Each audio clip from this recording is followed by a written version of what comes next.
માણસા તાલુકા ST સ્ટેન્ડમાં સ્વચ્છતા અભિયાન હાથ ધરવામાં આવ્યું હતું। સમગ્ર રાજ્ય અને દેશભરમાં સ્વચ્છતા અભિયાન ચલાવવામાં આવી રહ્યું છે, ત્યારે ગુજરાતમાં અનેક વિસ્તારોમાં પણ સ્વચ્છતા અભિયાન ચાલી રહ્યું છે।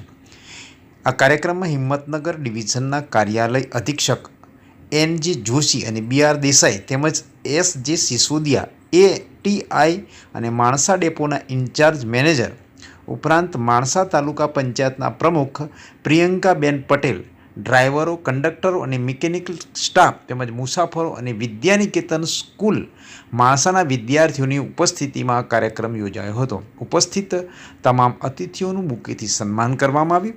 ત્યારબાદ શપથવિધિ અને આ પ્રસંગને અનુરૂપ પ્રવચન પણ આપવામાં આવ્યું હતું। આ કાર્યક્રમમાં અનેક ભૂમિકાઓ પણ જોવા મળી હતી, જેમાં એન્કર તરીકેની ભૂમિકા ભરતભાઈ આર પટેલ દ્વારા કરવામાં આવી હતી, જેમાં સહયોગી કાર્યકર અને સેવાના ભાગરૂપે જીતુભાઈ પ્રજાપતિ વર્કશોપ ઇન્ચાર્જ અને મેરુજી સોલંકી મિકેનિક એન્જિનિયર ઇન્ચાર્જ તરીકે સેવાઓ પૂરી પાડી હતી। સ્વચ્છતા અંતર્ગત કાર્યક્રમમાં ઉત્તમ ઉદાહરણ તેમના દ્વારા પૂરું પાડવામાં આવ્યું હતું। આ કાર્યક્રમમાં સફાઈ કામદારોનો પણ મુખ્ય રોલ જોવા મળ્યો હતો અને તેઓ મહત્વનો ભાગ પણ ભજવ્યો। સફાઈનું કામ કરી અનેક ઉત્સાહભેર કામ કરવામાં દરેકનો ઉત્સાહ વધે તે પ્રમાણે સફાઈ અભિયાન સંપૂર્ણ રીતે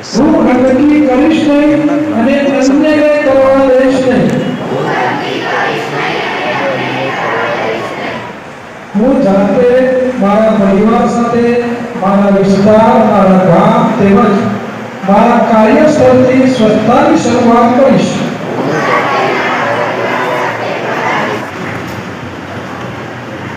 હવે હિંમતનગર ડિવિઝનથી આવેલા જોશી સાહેબનું સ્વાગત મહેન્દ્રસિંહ વિહોર આવશે અને સન્માન કરશે। તે પછી સિસોદિયા સાહેબ, માણસા ડેપો સિસોદિયા સાહેબનું સ્વાગત જયંતિભાઈ ચૌધરી આવશે।